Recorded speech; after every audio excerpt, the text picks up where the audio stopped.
no? Ito ang pahayag ni Pastora Roth Cobos, no? Na dahil sa salitang until hanggang para sa konklusyon niya, si Santa Maria di na virgin dahil ginalaw daw ni San Jose.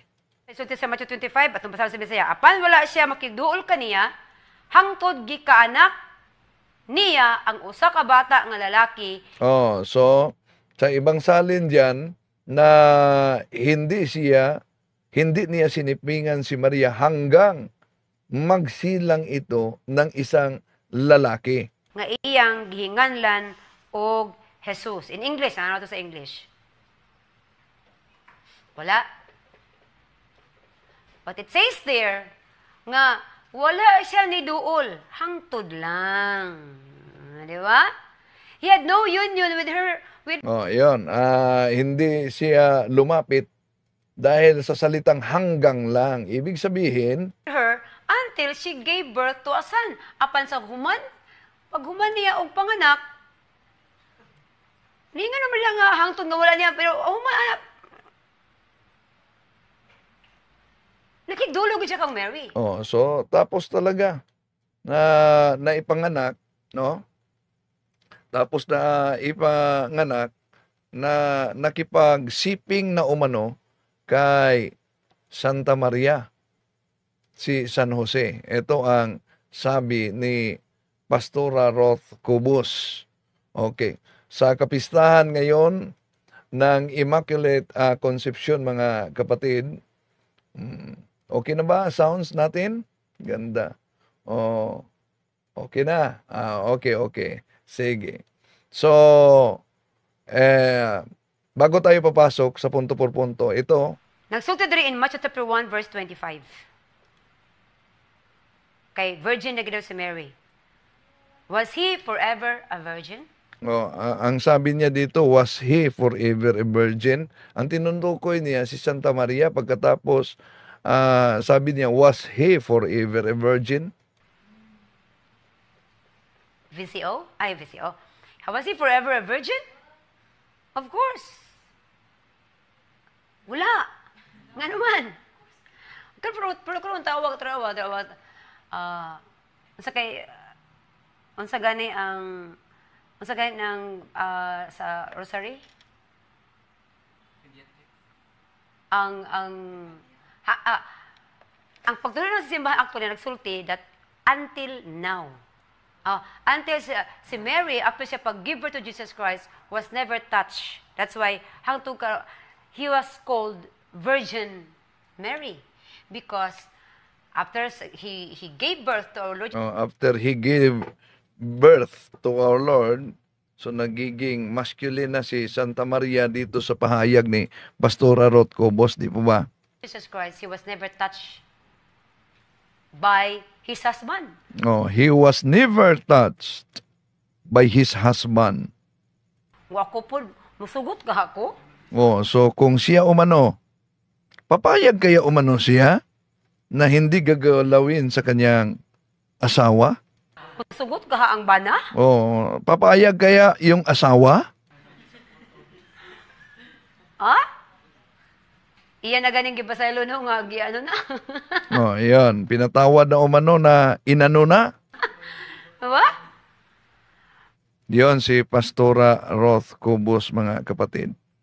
At ang ibang mga sikta, ang ginagamit nila na talata para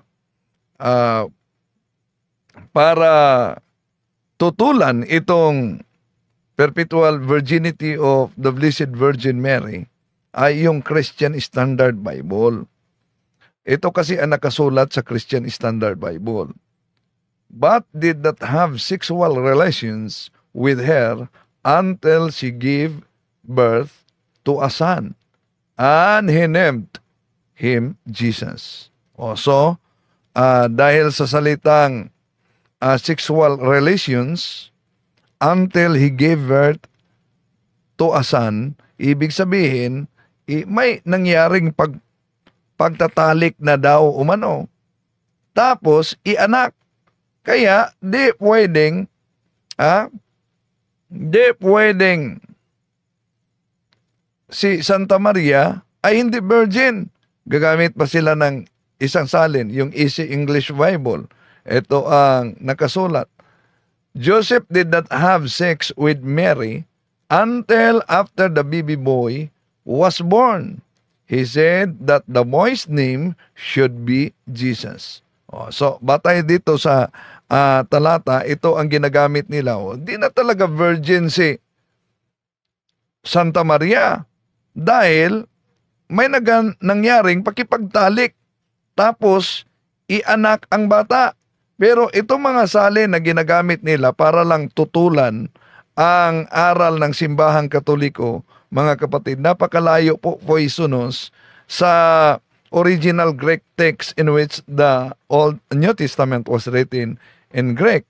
Dahil ang Matthew chapter 1 verse 25, ito po ang nakasulat sa Greek, mga kapatid. Kayo genus min autin eius on itikin feyon kay ali akalisin to hokmana autu yeso.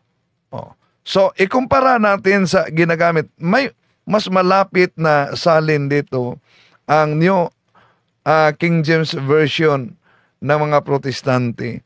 Ito ang mabasa. And knew her not until she had brought forth the firstborn son, and he called his name Jesus.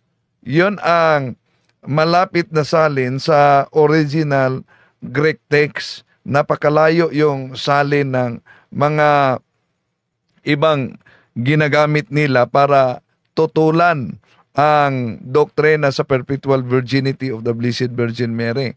So, ang paggamit nila diyan sa pagtutol, makita lang nila yung salin niyan, panindigan nila na si Santa Maria hindi na talaga berhen matapos ipanganak ang ating Panginoong Hesus. Dahil sa salitang hanggang o until. Pero, kung pag-aralan natin talaga, mga kapatid, na nakasulat sa Biblia, tama ba ang kanilang unawa na dahil sa salitang hanggang, hindi na o until, hindi na virgin ang ating mahal na Birhen Maria? Yun ang problema pag nagbasa sa sariling, magbasa at sariling unawa lamang, no? Ang susundin itong mga anti-Catholic. Yun.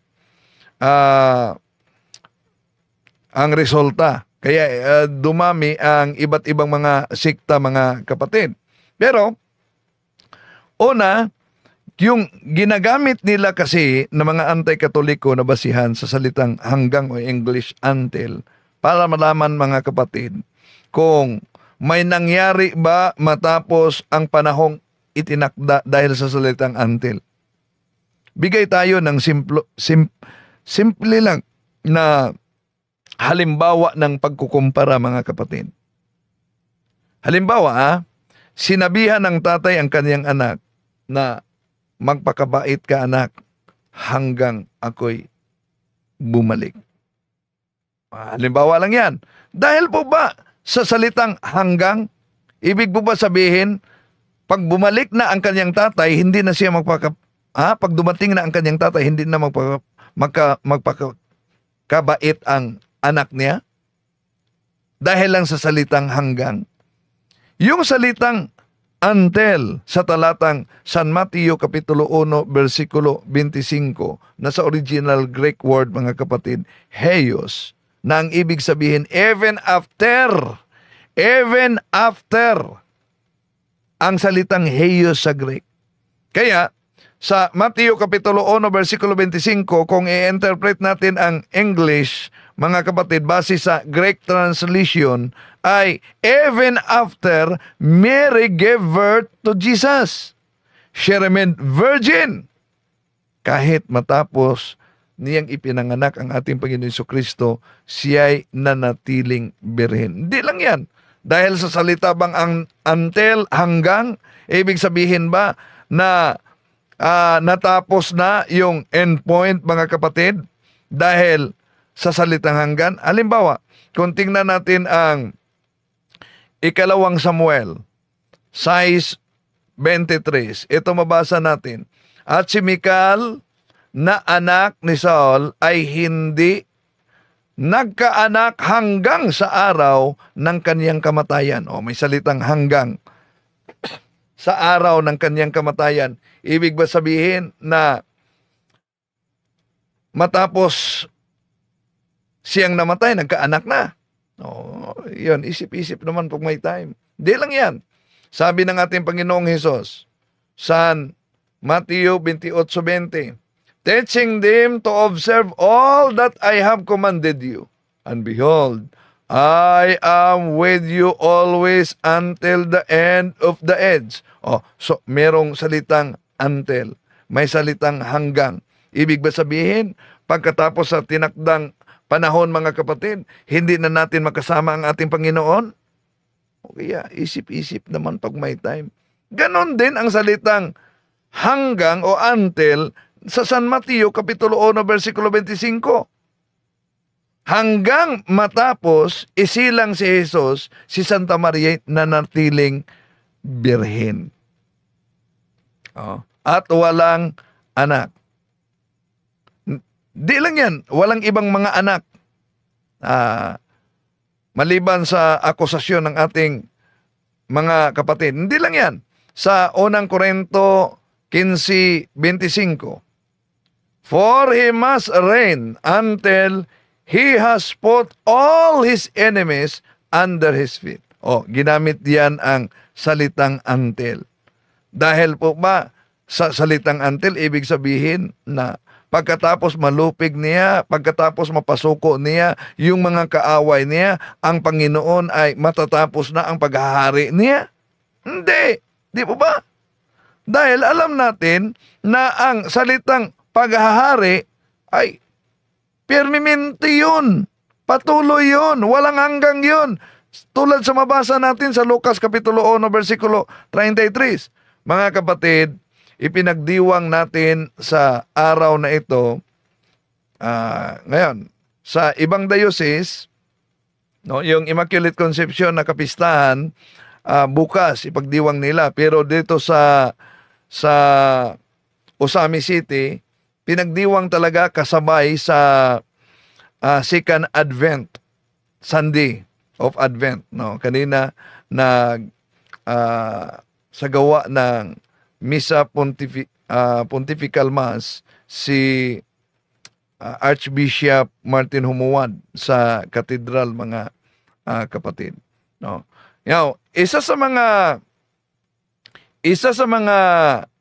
inaatake ng mga kapatid natin sa ibayong pananampalataya, etong doktrina sa simbahang Katoliko, hindi lang ang perpetual virginity na ginawang katawa-tawa ni Pastora Roth, pero yun ang resulta, bumaliktad sa kanya, no? Na ang mahal na Birhen Maria ay makasalanan din, hindi malinis. Yun ang atake ng ibang sikta, mga kapatid. Makasalanan si Santa Maria daw. Di malinis. Okay. Pero kung tingnan natin at pag-aralan natin ang nakasulat sa banal na kasulatan, di ba? Anong sabi ng ating Panginoong Hesus? Lucas Kapitulo 6:43. A good tree does not bear rotten fruit, nor does a rotten tree bear a good fruit. So napakalinaw yan ang sabi ng ating Panginoon Jesucristo, na a good tree does not bear rotten fruit. Ano po bang ibig sabihin niyan? Kung ikumpara natin kay Jesus at ni Santa Maria, si Santa Maria ay bunga o binhi. At si Jesus, bunga o binhi kay Santa Maria. Si Santa Maria ang puno. Ano ang sabi ni San Elizabeth kay Santa Maria? Lucas Kapitulo 1, versikulo 45:46. When Elizabeth heard Mary's greetings, the infant leaped in her womb, and Elizabeth, filled with the Holy Spirit, cried out in a loud voice and said, "Most blessed are you among women, and blessed is the fruit of thy womb." O, see? Blessed is the fruit of thy womb. Sinong tinutukoy diyan? Walang iba kundi ang ating Panginoon Jesucristo ang bunga. Therefore, si Jesus na mabuting bunga, sinless siya, walang kasalanan na bunga, malinis siya, nagmula sa mabuting puno na si Santa Maria, walang kasalanan. Kaya kung si Santa Maria ay walang kasalanan, logically, ang ating Panginoong Hesus ay hindi mapapasahan at hindi magmamana ng kasalanan mula sa kanyang ina na si Santa Maria. Kaya ito ang ipinagdiwang natin ngayon, na si Santa Maria ay Immaculate Conception. Walang bahid sa kasalanan, mga kapatid. Ito ang ipinagdiwang natin ngayon. At ang aming katedral, ang katedral pala din, ang katedral din sa Cubao, Immaculate Conception. Ang aming katedral din dito sa Osamis, Immaculate Conception. Kaya sa amin, kanina, ang piyesta ay pinagdiwang talaga. Si Propeta Job, sa Job Kapitulo 14, versikulo 4, sabi niya, eto, "But will anyone produce the pure from what is impure? No one can." Napakalinaw ang sabi ni Propeta Job, mga kapatid. Walang makagagawa ng malinis o walang bahid na kasalanan na nagmumula umano sa isang hindi malinis, yung marumi o makasalanan. So kung ikumpara natin ang ating Panginoong Hesus na nagmula kay Santa Maria, therefore si Santa Maria wala talagang walang dumi ng kasalanan. Kaya tinatawag nating Immaculate Conception. At ayon sa Sirach Kapitulo 34:4, "Can the unclean produce the clean? Can the liar ever speak the truth?" Di talaga yan. So kung ang isang marumi ay hindi makaproduce ng malinis, kung ang ating Panginoong Hesus ay malinis, ibig sabihin, hindi marumi ang mahal na Birhen Maria. Kung si Santa Maria ay narumihan ng kasalanan, hindi siya makagawa ng malinis na mula sa anong pamang sinapupunan niya na makasalanan, kung saan doon nanggagaling si Panginoong Hesukristo, na pagdiwang din natin ang kanyang kapanganakan, Disyembre 25, mga kapatid. To make his message known is our responsibility. So